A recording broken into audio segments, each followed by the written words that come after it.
Welcome back to అనుజానాగండి. ఈరోజు మనము ఈ పెసరపప్పుతో పరోటాలు ఎలా చేసుకోవాలో చూద్దాము. దానికని చూడండి, నేను పెసరపప్పు ఉడికేదానికి పెట్టినాను. ఎక్కువ నున్నగా ఏమి అయిపోనక్కర్లేదు ఇది, కాబట్టి ఇలా బయటే పెట్టి ఉడికించుకుంటున్నాను. మీరు కాబట్టి కుక్కర్లో కూడా ఉడికించుకోవచ్చండి. ఆలోకి నేను వేరే వస్తువులన్నీ రెడీ చేసుకుంటుంటాను. ఇది అంతసేపుకు ఉడుకుతుంది. కొద్దిగా నూనె వేసానండి. ఇందులోకి నేను ఇప్పుడు నీళ్ళు వేసి నూనె వేసాను. అది చిన్నగా సిమ్లో పెట్టినాను, ఉడికిస్తున్నాను.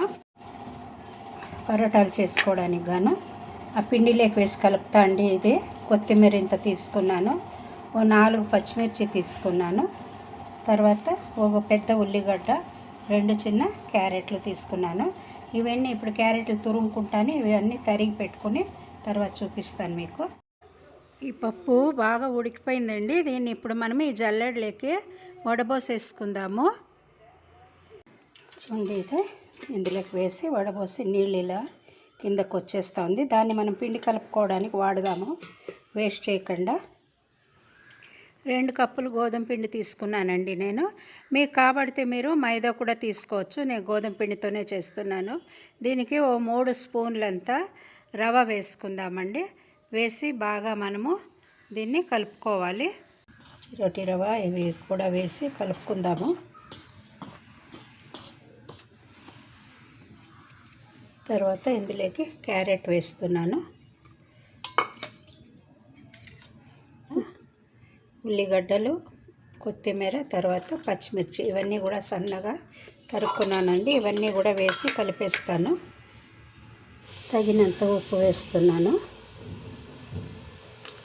చూడండి, అజ్వైన్ అంటే వామ్ అండి, ఇది కూడా వేసేసుకుంటున్నాను. ఇప్పుడు వీటినంతా కలుపుకుందాము. చాలా ఎక్కువ ఉంటుంది కదండి, కాబట్టి నీళ్ళు ఏమి ఎక్కువ పట్టదు మనకు, అయినా కొద్దిగా వేసుకోవాల్సి వస్తుంది. ఈ క్యారెట్, ఉల్లిగడ్డలు వీటిలోనే నీళ్ళు ఎక్కువ ఉంటుంది కాబట్టి ఇది కొద్దిగా నెయ్యి వేసుకుందామండి. మీరు నెయ్యి అయినా వేయచ్చు, నూనె అయినా వేసుకోవచ్చు. నెయ్యి వేస్తున్నాను, 3 స్పూన్లంతా నెయ్యి వేసుకున్నానండి. కలుపుదామండి బాగా దీన్ని.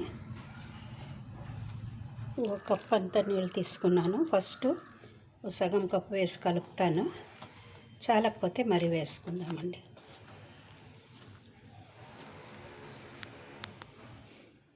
చూడండి, పిండిలా బాగా కలుపుకున్నాను, నానింది బాగా. ఇది మనకు పరోటా సైజుని బట్టి మనము దీన్ని తీసుకోవాలి. పిండి ఇంత తీసుకుంటే సరిపోతుందండి. ఇలా ఉల్లీలు చేసేసుకోవచ్చు మనము. మూత ఉంచుతాను కాసేపు. బాణాలి స్టవ్ పైన ఉంచానండి. ఇక్కడ చూడండి, దీంట్లో నీళ్ళంతా బాగా పప్పులో ఉంది, ఒడిగిపోయింది. ఇప్పుడు స్టఫింగ్ చేసుకోవడానికి గాను బాణాలి వేడి కాగానే నూనె వేస్తాను. నూనె వేస్తున్నా కొద్దిగా, 2 స్పూన్లంతా.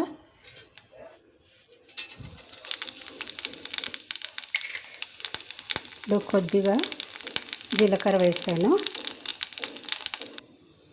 ఇప్పుడు దీన్ని వేసి వేయించుకుందామండి. నీళ్ళు బాగా ఉడికిపోయింది. ఇది కొద్దిగా ఉప్పు వేస్తున్నాను. ఆల్రెడీ మనం పిండిలో కూడా వేసుకొని ఉంటాం కాబట్టి ఎక్కువేమక్కర్లేదు, కొద్దిగా వేస్తే చాలు. ఫ్లేమ్ అడ్జస్ట్ చేసుకుంటూ వేయించుకోవాలి దీన్ని. అంటే మనం ఇలా ఆల్రెడీ ఉడికించినాం కాబట్టి అది ఇంకా మెత్తగా అయిపోతుంది. కొత్తిమీర కూడా అందులోకి వేసేసాను కాబట్టి ఇందులోకి వేయలేదు నేను, కాబట్టి దీంట్లోకి వేసుకోవచ్చు కొత్తిమీర. మీరు ఇంగు వేస్తున్నా. ఇది పావుబాజీ మసాలా వేస్తున్నా నేను. మీకు కాబడితే మీరు గరం మసాలా కూడా వేసుకోవచ్చు, పావుబాజీ లేకపోతే. కొద్దిగా గ్రీన్ చిల్లీ సాస్ వేస్తున్నాను, చాలండి. అల్లం వెల్లుల్లి పేస్ట్ వేస్తున్నా. ఇదంతా ఆప్షన్ అండి, మన అనుకూలం. ఉంటే వేసుకోవచ్చు, లేకపోయినా ఇది వేస్తే బాగుంటుంది. ఇవన్నీ కూడా ఇప్పుడు కలిపేసుకుందాము. ఇది బాగా ఇలా కలిపి పెట్టినామండి. కాసేపు అయినాక ఆరినాక మనము అవి చేసుకుందాం పరోటాలు. ఇది అయిందండి. ఇప్పుడు చల్లారినాక ఉండలు చేసుకుని అందులో పెడతాను నేను. మీరు పొడి పొడిగా కూడా చేసుకోవచ్చండి. ఇంకా కొంతసేపు పెట్టినారంటే పొడి పొడిగా అవుతుంది, కచోరీలో దాంట్లో పెట్టినట్టు. ఇది ఇప్పుడు ఆరినాక చూపిస్తాను మీకు. చూడండి, ఇలా పొడి పొడిగా చేసుకోవాలి.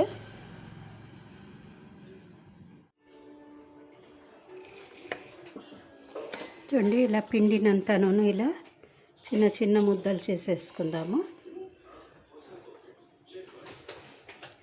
ముద్దలు చేసుకుని ఇలా ఇందులోకి పిండిలోకి వేసి దీన్ని ఇలా చేసుకుందాము. కప్పులాగా అవుతుందండి, చూస్తున్నారా? ఇలాగా ఇలా చేసినాక ఇది ఉంది కదా, దీన్ని పెట్టాలండి స్టఫింగ్.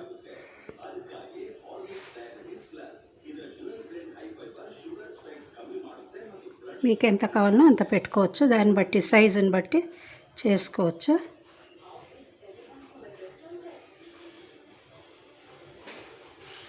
ఇలా చేశారంటే ఇది నీట్గా వచ్చేస్తుంది.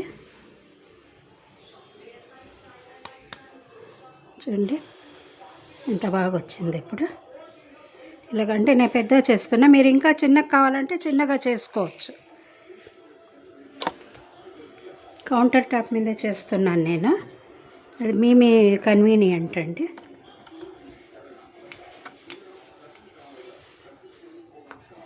ఇంకా చిన్నగా అయితే ఈ సైజు కూడా చేసుకోవచ్చు.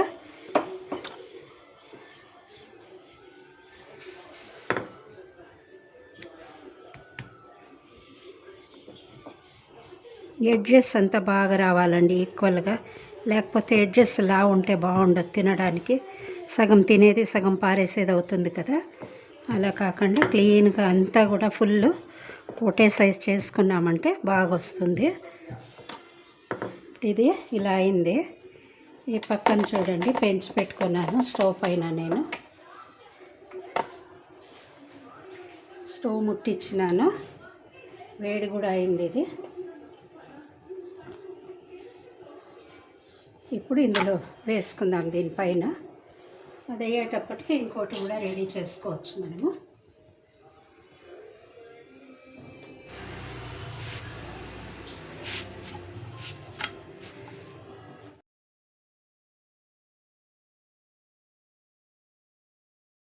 నూనె వేద్దాము. నూనె నెయ్యి ఏది కావాలో అది మీరు వేసుకోవచ్చు, అదేనేం లేదు.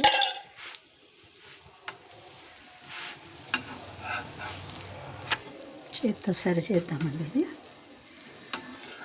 రెండు వైపులాను నూనె వేసుకుని మనము చేసుకోవాలి. మీరు నెయ్యి అయినా వేసుకోవచ్చు, నూనె అయినా వేసుకోవచ్చు, అది మీ కన్వీనియంట్.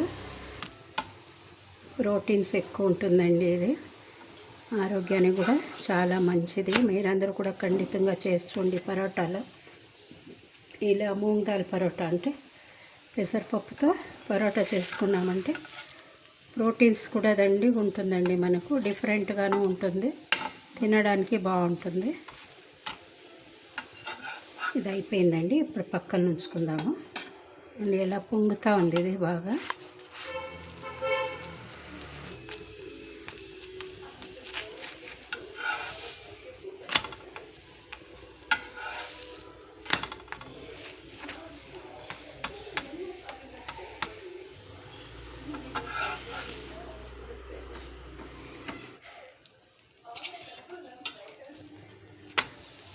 కొంచెం లావు చేసినామంటే బాగా పొంగుతుంది. దాల్ కూడా ఉంది, దాల్ ఉంది దీనికి. దాల్ బాగుంటుంది, చాలా బాగుంటుంది. దాల్ పెరుగు